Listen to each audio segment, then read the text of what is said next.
This is Debbie Lynn Toomey, Tufts Medical Center's Injury Prevention Coordinator, and this is Aging Strong, sponsored by Health Links and also the Quincy Health Department. Today, I have one of the Quincy Health Department's nurses, Caitlin Kirby is her new last name. Congratulations again in your wedding and your marriage. Today's topic is on hoarding, and it's a very fascinating topic that I think a lot of people are starting to learn more and more about.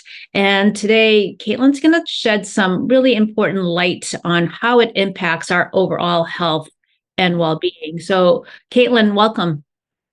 Yes, Debbie, thank you so much for having me. I've been in the health department here since 2018 now, and working with hoarding cases is actually a big part of our job, whether that's the public health nurses or the housing inspectors. And it's definitely a disorder that we're finding a lot in our community, in all communities around us. So it's definitely important information to know what is hoarding disorder, what you can do to help yourself or to help a loved one if someone is dealing with this. Yeah. So is it the same as somebody who's considered a shopaholic or somebody who lives in clutter? So they can go hand in hand. It can be a little different for everyone. When I was doing my research, I was trying to look into preventative measures to stop hoarding, but it's a little bit difficult because they don't know the exact cause as to what makes people hoarders. But definitely very situational, but like a shopping disorder, if you are bringing home tons of items into your home and you're never discarding them, they can quickly turn into clutter and can quickly turn into hoarding. Because a lot of times this condition is a buildup over time. It gets to the point where it's too overwhelming that you don't even know what to do. And a lot of times when a person is living in hoarding conditions, they see it as normal. They've been living that day to day for a duration of time. So there's many layers to a hoarding case. Yeah, I can imagine. I mean, it must have something to like an underlying mental health condition, perhaps, right? And that can have some sort of a trigger or maybe an unusual, deep attachment to something to make a person be able to start gravitating to certain things. It's like hoarding, is that just like clothes, or could it be anything that anybody could hoard?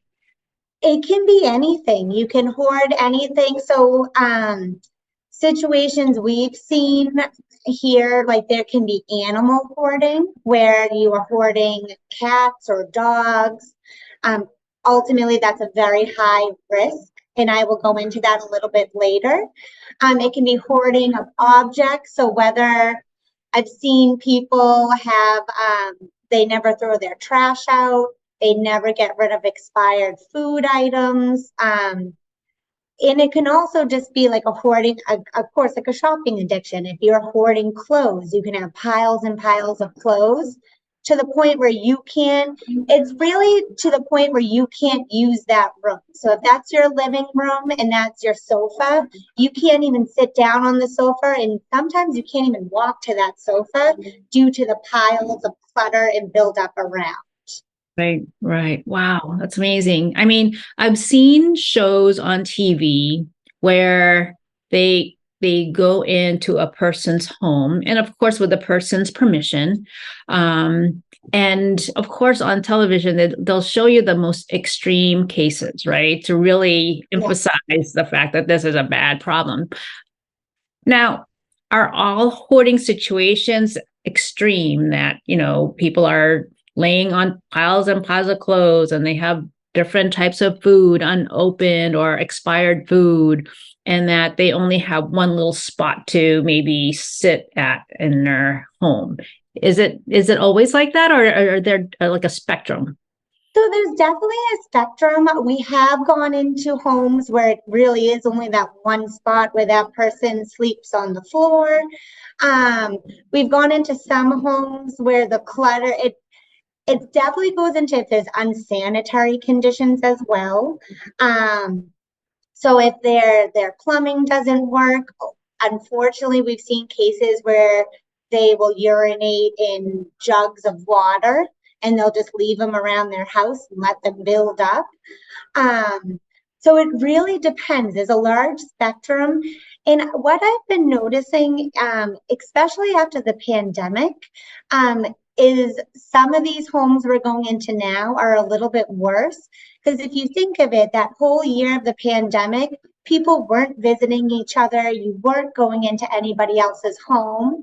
And a lot of times with hoarding, although that individual deems it normal, that's how they live every day and they see nothing wrong with it, you will kind of notice when people are reporting this, they'll say, my sister hasn't let me in their house in the last 6 years. They wait, when I pick them up, they wait at the front door for me to come in. So that's like a big thing. You don't let people in the house because you don't want them to see the conditions you're living in.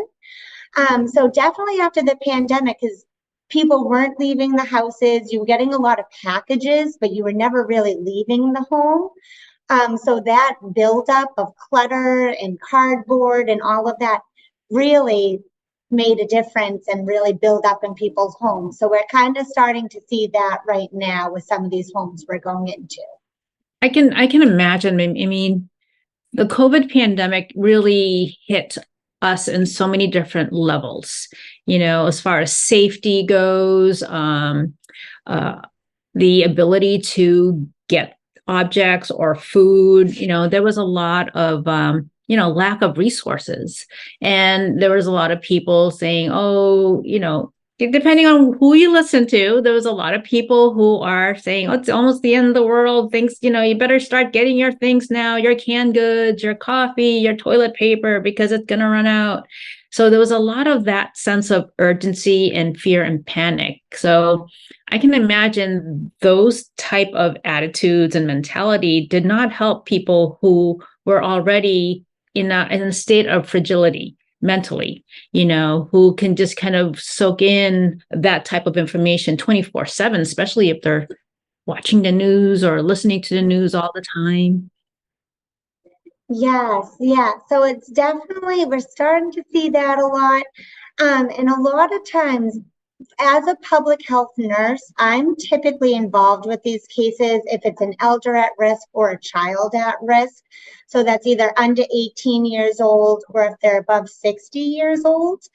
And a lot of times, especially with our seniors, they've had a lifetime of collecting objects, and I'm a little guilty of it myself, always saving my birthday cards and all of that. But over time, especially a lifetime, you do collect a lot of objects and it can be very sentimental and hard to part with. So when you go into someone's home, we try our best. We never judge them. We understand it's not their fault. It's a disorder. And it gets to the point where it's so overwhelming that they don't even know where to start. And a lot of times they don't have the capacity to clean it themselves. So definitely a very layered situation. And when it comes to helping these individuals, there's a lot of agencies involved that I will get into with my slides. Right. I'm sure I know you have a PowerPoint presentation to share with us, but just one more question before you start. How many times would you have to follow up with people who you are helping through this type of process? So a lot of times as a public health nurse, we go out with the initial visit with the housing inspector. We'll do a referral for those for services. And then our housing inspectors, especially, they will work with the individual, depending, because there is a state sanitary code that every home, apartment, anywhere a person is living has to abide by to deem it safe to live there. So that, and in some conditions, we do have to condemn these properties, which is awful. But in a case where it's deemed safe for them to remain in that home, we kind of start with like weekly or bi-weekly follow-up visits, and we'll give them small tasks, like we'll say, make sure that there's a clear path from your bedroom to the front doorway. So if an emergency, you can exit. Because that's our biggest concern really, is if there's an emergency in some of these conditions, first responders can't even get in to help you or save you in a situation. And it's also a big fire risk, because if you think of all that clutter and buildup around your home, if a fire were to occur, it will engulf everything very quickly. So our follow-ups depend, but typically we'll follow them through the duration until we have progress and we deem it safe for them to remain there. So it depends case by case. Makes sense. Okay. So I can't wait to learn more about the hoarding disorder. I know you have a presentation to share with us. Yes. So I will now get into my screen share. Okay. So hoarding disorder, and again, Caitlin Kirby, public health nurse. So what is a hoarding disorder? So people with hoarding disorder have a persistent difficulty getting rid of or parting with possessions due to a perceived need to save the items. So attempts to part with these possessions can create a considerable amount of distress to this individual, and it can lead to decisions to save them. And this results in clutter that disrupts the ability to use that living space. So again, that's that bedroom that is so cluttered that you can't use your bed and you're sleeping on your sofa, or a kitchen that you cannot cook in because your counters and your stovetop are covered with piles of newspapers or so forth. And according to the State Health Department of Massachusetts, research has shown that hoarding objects, that behavior typically starts at age 13, while animal hoarding typically begins later in life. And on average, individuals tend to seek behavioral health interventions around age 50. But only a small number of individuals that are experiencing hoarding disorder actually seek help or health interventions. Most often, we are getting reports from whether it's loved ones, concerned neighbors, a lot of times our first responders. So if it's police, fire, or EMTs, they are all mandatory reporters. So when they walk into a scene to help someone and they see clutter and potential unsanitary or hoarding conditions, they will report it to the local board of health. And then we do a follow-up visit. So when we get this report, we'll go out with that housing inspector, and the inspector will, we as a public health nurse, I work more with the patient to get some information on themselves, whereas the housing inspector will be looking around the property to make sure it's up to that state sanitary code. Because that state sanitary code, it provides laws and regulations that protects the individual's health, safety, and well-being. So this includes the building code to make sure the structure of the home is safe and won't collapse on you. Fire prevention regulations. So again, that's making sure your smoke detectors are working. You have a CO2 detector, and also when you think of a kitchen, I had mentioned sometimes we'll see a stove top can be completely covered with clutter. That is a huge red flag, and a fire, it's against the fire prevention regulations, because that can ignite in flames very easily if you bump into the burner and it ignites. There's also the plumbing code and the electrical code that come into effect with that state sanitary code. And I also thought it was very interesting to know that approximately 5 to 15 million Americans deal with hoarding disorder. So you may feel very isolated and alone, but you are not alone, and there are people out there that are willing to help. So I always like to educate the public with this information, of course. And then for this image, so this is, it's a clutter image rating room, and this is a living room that is shown. So it's 1 to 9. So this is actually a form that I believe was provided by the state health department. We've had it in our department for a very long time. But we kind of use this as a scale to see how bad a hoarding condition can be. So if you go from picture 1, that is a clean living room that somebody can utilize. They can sit on the couch, watch television, and use their coffee table. And as the pictures progress all the way up to number 9, you notice that the clutter gets way more destructive, and it just builds up over time. So even once you're getting to picture 5 and 6, you're already kind of feeling overwhelmed by the situation, and cleaning that isn't as easy as just taking a trash bag and throwing things away. So I just thought this was a great scale to show how bad a hoarding situation may be. And a lot of times when we're at like a 4 or 5, there is, through South Shore Elders, they do have a resource that does like light duty cleaning. So if a senior qualifies for it, they may be able to have somebody come once a week to help them clean up for an hour.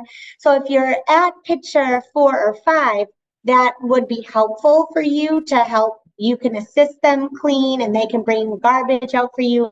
But once we're getting to that 6 or 7, all the way up to 9, that is kind of when we need more intense interventions.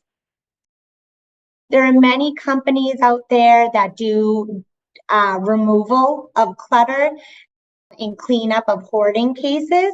So I definitely say to viewers, if you don't know, reach out to your local Board of Health to find resources near you, because there's many different companies out there, and they'll work with you, because it's very difficult. And a lot of times, of course, as a public health nurse, when I'm entering this scene, I may have a senior who's living alone in their 80s or 90s. And there's no way I could go in there and say, yep, clean this up, please, because they don't have that ability to, they'd be exhausted after 30 minutes of trying to clean that. So that's kind of the scale we use to show how bad it can be. That's a very good scale. Yes. So now some of the risks that are caused by hoarding. So the first risk that is very serious is homelessness. Because if the conditions within the home violate that sanitary code and are deemed unfit for human inhabitants, the local Board of Health has to condemn the property. It is always our last resort. We do not want to condemn a property, obviously, because unfortunately it does render that individual homeless. And there are not a lot of state resources for emergency housing for hoarding cases by any means. So when somebody's house is condemned, they either have to find a loved one that they can stay with, or homeless shelter if necessary. The thing with that, though, is it's better for them to be out of that house if it's deemed unfit for human inhabitants, it's better for them to be in a shelter where they're safe and warm with a nice meal rather than in a home that can engulf in flames or they're just really not safe in. So that's like a big issue because, of course, again, when we're working with these seniors, that's never our first. We never want to render somebody homeless. And a lot of times we do find with individuals is when they do find themselves at this point, a lot of people don't have a strong support system around them. So a lot of times they have nowhere to go. But again, the health department really tries to work with the person. And if we can keep you in the house and work with you safely, we will try to do that. And this also can be an issue with if you are renting that property, if it's landlords are, if it's violating your lease, they do have the right to take legal action against you as well. So that is also risk for losing your house. So it's definitely something to keep in mind. There's also a lot of health problems that come along with hoarding. One of our big ones, and I know you work a lot with fall prevention. As you can imagine, hoarding and clutter in the home increases your risk for falls or accidents. And again, that inability for first responders to be able to get to you in these situations. So that's why we really stress, and in that sanitary code, of course, those clear exits and paths are so important. But we really stress that part of hoarding because we want to make sure our individuals know if you have a medical emergency, it's not going to be easy for a firefighter EMT to get to you to save you. Also, with this buildup of clutter, garbage, we may have animal or even human waste, whether that's urine or feces. This can result in mold infestations within the home. And that can, of course, cause respiratory issues and additional health concerns. And then, especially when we have animal hoarding, people don't think of this, but that accumulation of urine and feces can easily increase the ammonia levels within the home. That can be very harmful for a person's cardiac and respiratory function. So that's another thing to keep in mind. And a lot of time it's not just animal, as I say, with some of these hoarding conditions. We'll walk into a home and they will say to us, I haven't had plumbing in the last year or last 6 months. I would like to say here in the city of Quincy, our DPW, the water department, they are able to keep an eye on like people's water bills. I know that I've been called out to a home with a potential elder at risk because their water bill was so high and they thought it was a running toilet and they couldn't get in touch with the individual. So with that, it's our water department sees that there's an individual living at that property, but there's no water running. They will also notify the health department.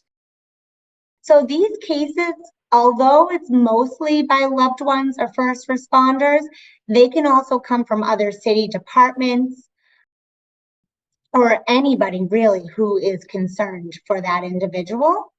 I just thought that was kind of cool to know that our water department was looking out for our seniors and our community. That's great. That's really great. Let me ask you a couple of questions before you advance your slides. So you touched upon homelessness. So when the housing inspector deems the property condemnable, is there a case manager that automatically starts working with the person to place them into their maybe family's home or I don't know, some sort of a shelter. So that way this person can have some sort of a placement. And what type of support, what else do they end up getting after they have been told to leave their home? Yeah, so a lot of times, again, as the nurse, I'm really just involved when they're elderly or if they are under 18 years old. So in that case, if we went into a home, we're mandatory reporters. We report to South Shore Elders in our area. And then we also would report to DCF for children if we thought a child was unsafe in that home. So in both instances, we report the day of as soon as we leave the home. In urgent situations, we call you file the report online, but we do call to also report it. That way that they are aware as soon as possible and can assign a case manager. So for our seniors and for our children, those case managers would come from those departments. But a lot of times it's the individuals from 18 to 59 that there is no one to report to. So we kind of just work with them. Like we would speak to them and say, do you know anybody? Like, do you have anyone in the area that would be willing to help you? So those individuals, it's a little harder because they may just have to go to a shelter, whereas like a case manager through South Shore Elders may be able to assist with finding somewhere else to go. And I know in some situations we do see if like we'll work with the mayor's office to see if there's any financial assistance we can help with, which is not all the time, but in some cases we try to do that if that individual has no support system and no loved ones around. But it's very difficult because a lot of times you really are unfortunately having them go to a shelter. It's so hard to do as a professional. The only thing is it's safer for them to be there than in that property. So that's the only thing we hold on to here is, although we're really inconveniencing them and really flipping their life upside down, at least they're not at risk in their home. Yeah. Good, very good point. And you talked about fall prevention. I can't even imagine going into a home where there's hoarding happening and that particular resident needing help. How can they be found? Right?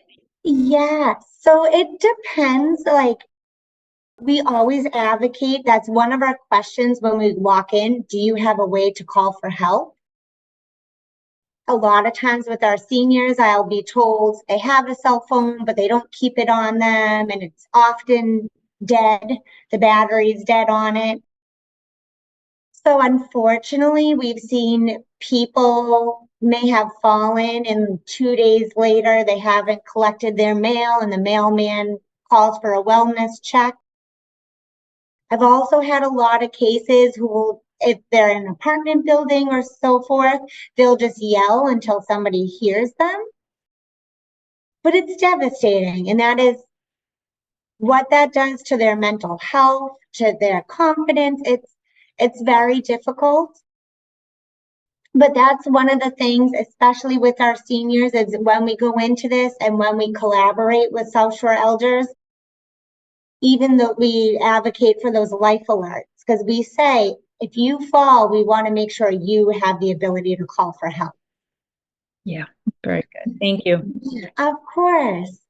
And then we'll go just into some of those risks. So for the children and dependent adults, as I said, we have the Department of Children and Families.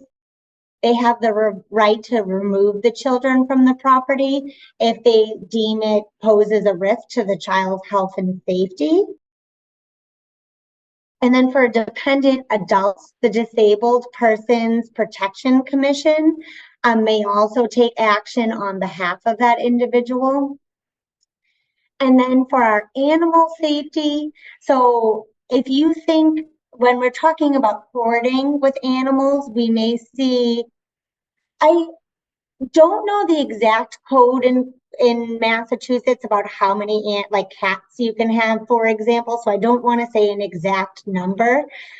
But a lot of times when we're saying they're hoarding, they can have 30 to 60 cats in the house. And at that point, even with 30 cats, how do you manage them? How they're not going in a litter box, obviously. They're would be all around the home. So really it's improper care or neglect for that animal, even if, and it's unfortunate because these people love their animals. It's not that they don't love them, but when it comes to these conditions and you have way too many cats and it's, or any type of animal, I should say, I don't know why I'm specifying on these cats here, but with this animal, it becomes animal abuse, and that individual is actually at risk for committing a felony level crime. So it's a little bit, it's all very serious, but when it comes to the well-being of these animals, it's a felony level crime at some point. So it can be very hard. But this can result in forfeiting the animals, fines, and imprisonment. And I have seen on every now and then on the news, they will release our local shelter just got 14 cats and 6 dogs from condemned property. So you will kind of you may notice it a little bit more now on the news, but every now and then you will see different stories about poor animal hoarding and how these animals are then brought to a shelter, checked for their health, and then tried to be rehomed.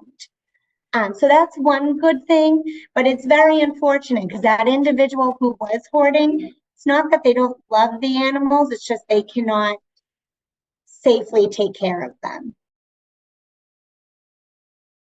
So now we will progress. So a lot of times, so this is whether it's a personal issue or a public health concern, because a lot of times people are like, it's my home, I want to live. But as I've been saying, there's that state sanitary code. So unfortunately, although it's your home that you bought for, if that is not up to that sanitary code, you're becoming it's a personal safety issue, but it also becomes a public health concern.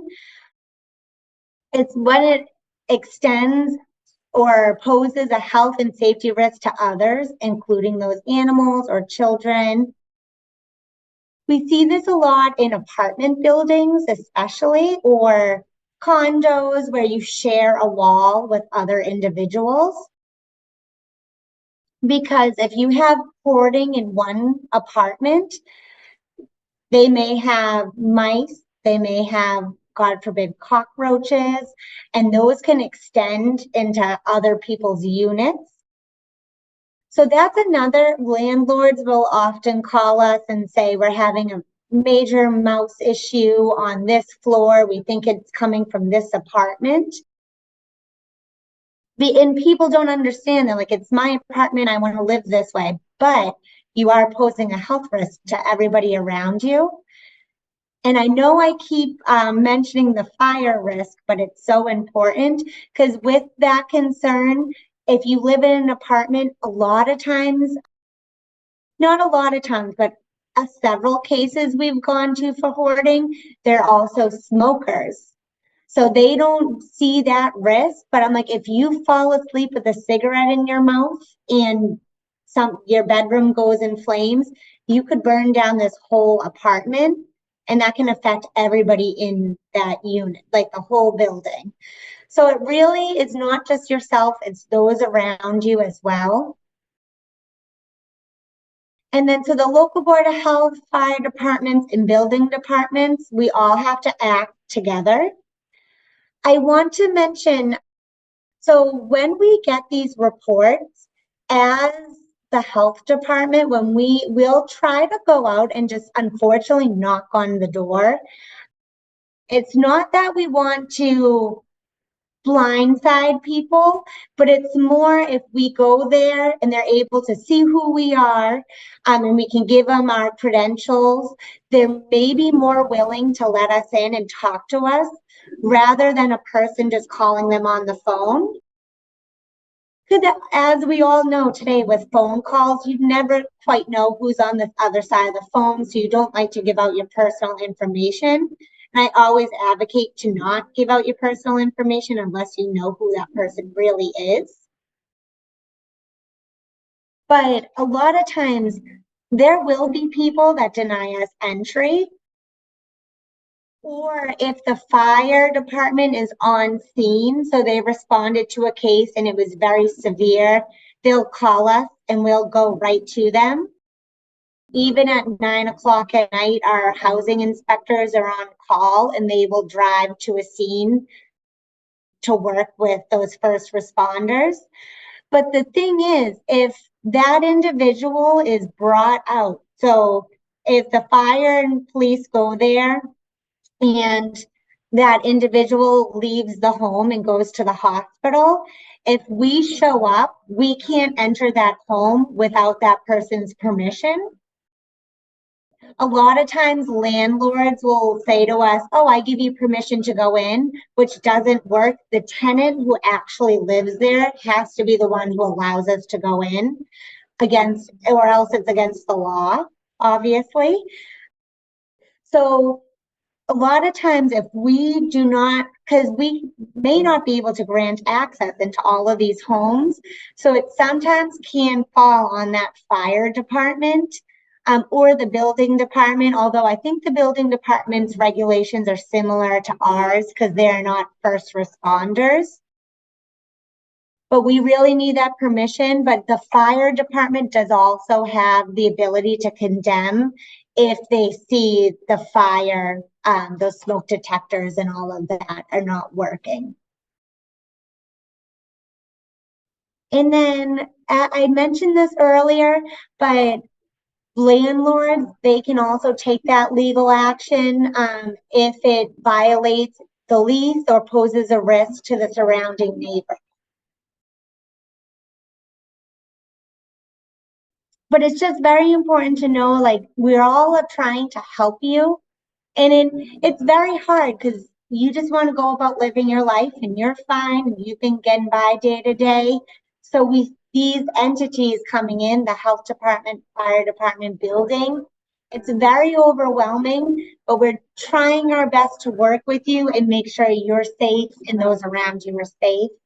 So I really just like to advocate for that because I don't want, because it's tough and a lot of people just want to live the way they want to live. Yeah. I could see how difficult it could be for somebody who's trying to help a person who is, has a problem with hoarding, because, you realize that that's their comfort zone and they've created some sort of a safe environment in their mind. But yet it's what was actually being demonstrated is the opposite, and they're not seeing that.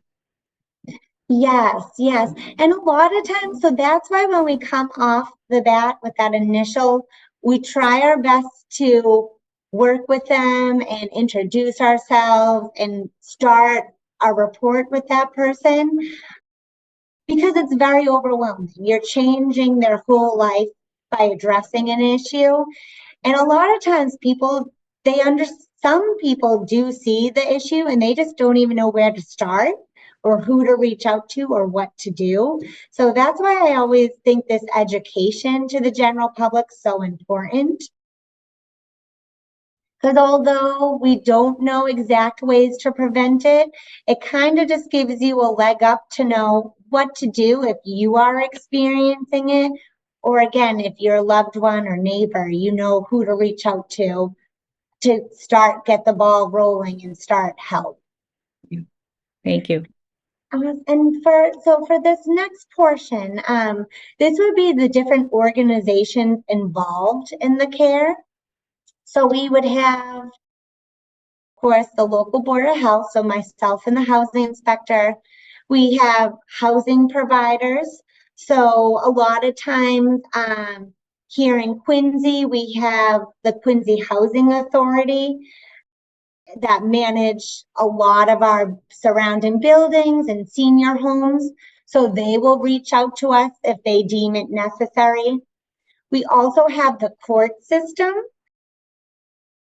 And that's something that my coworkers have a little bit more, like the housing inspectors work more with the courts. But if we are working with an individual and we keep going out to home visits, and a lot of times they'll stop answering our phone calls. If we show up to the house, they won't open the door.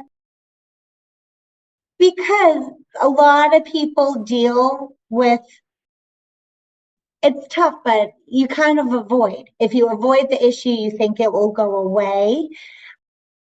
But if somebody is just being very reluctant and will not clean the property and is not open to receiving resources, we do have to file it with court. So that's a big component. Also, mental health professionals is very important. I do say here in Quincy, we're trying to really expand our hoarding and do more research to find more resources to direct to. Because a lot of times, like the mental health component to hoarding can be so significant. And when you think of their attachment to these items, where I see trash, they see their home. So whether it can be old newspapers for what I look at it, but to them, those are memories that they've been collecting for years. So mental health counseling can be very important. Again, our social service providers, so whether that's our DCF or our South Shore elders, they are excellent because they assign a case manager to work with the elder. And they go a lot more in-depthly than I would. They go into your financial situation, how they can help you there. They just dig very deep into everything in your work. I shouldn't say they dig deep into your life, but they work with you to identify any concerns you may have and routes to help you solve those. Because a lot of times there is financial issues where these companies can come out and clean for you, but the bill can be $5,000. So it's not cheap. So that's a big component. Our elder services, we have visiting nurses and home care organizations. We will get reports from them as well because they're mandatory reporters. So if an individual is released from the hospital and they have a visiting nurse coming, that visiting nurse might be the first one to identify hoarding or unsanitary conditions. Of course, with the courts, we have the legal services and housing lawyers. We have our cleanup companies, the protective services, and of course, our emergency departments, our fire, police, and EMTs. So we all play a role and we all coordinate together. Our first responders are mandatory reporters to the protective services as well. But a lot of times, if I'm on scene with them, we'll ensure that the report is filed and I'll let them know exactly who I am, that I will file the report. And sometimes will put their information down. We get very detailed on like why we went out in the first place, why we deem that individual at risk, basically. Really does take a village to help somebody go through this, to help them out during this with their problem. Yeah, because it's so layered and it's their whole life. It's how they've been, because a lot of times it's a buildup. It's an accumulation over years. So it's not an easy fix. It's not us going in and saying, clean this up. Like that would be, it's awful because they're like, I'm trying and I've been trying. It's just, it seems endless and it's so overwhelming. And I know, so my next slide here, I know I've kind of touched on this as we've gone through this whole presentation, but this is kind of my role specifically as the public health nurse. And I think I mentioned almost all of this, but we accompanied the Board of Health housing inspector to the first home visit. We will follow up with additional visits too, just to check in. And a lot of times I really try to advocate for individuals to be open to services, because a lot of people, when I mention, for example, South Shore Elders, they're like, nope, don't need it, don't want it. And I try to really advocate, hear them out. Just have a conversation, hear what they have to offer, see what they can offer you. And because they'll look at your financial information to see what you qualify for and so forth. I don't know in depthly their process, but I know a lot, they are very quick to react. They will try to get out there as soon as possible to meet with the individual, because ultimately all of our goal is to provide resources and make sure that individual is progressing and moving forward, and not staying in an unsanitary or unsafe home. I had mentioned our mandatory reporting for elders at risk or children at risk. A lot of local boards of health, if you look at their websites, they may have this information. Here in Quincy, we compiled a list of local resources. So whether that is we have our cleanup companies in the surrounding areas. We have our mental health services in the surrounding areas, our health clinics, so our food pantries. So whenever we go out to a visit, we provide that list, because we want to make sure we're not leaving them high and dry. We want to make sure they know who to contact, how to contact them, whether that's phone or email. I will say a lot of it is all phone numbers, luckily. And when in doubt, we give them, of course, our contact information. We say, any questions or concerns, call us, and we will help connect you as best as possible.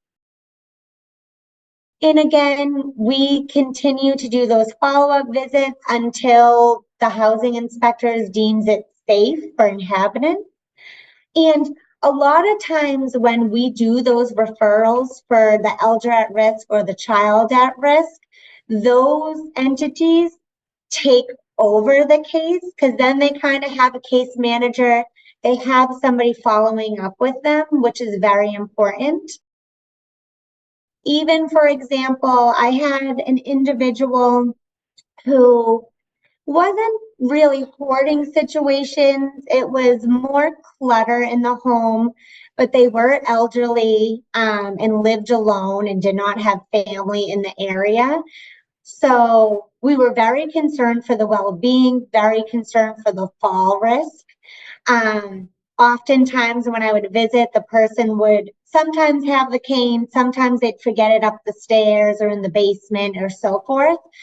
So when we did our referral to South Shore Elders, they were able to provide Meals on Wheels, which is an excellent program that will deliver meals every day to your home, which in itself is amazing and such a great program. But a thing that you don't think about with that is automatically one person who's checking on that individual every day. So in that instance, that person unfortunately had a fall and was unable to call for help. They were identified by the Meals on Wheels.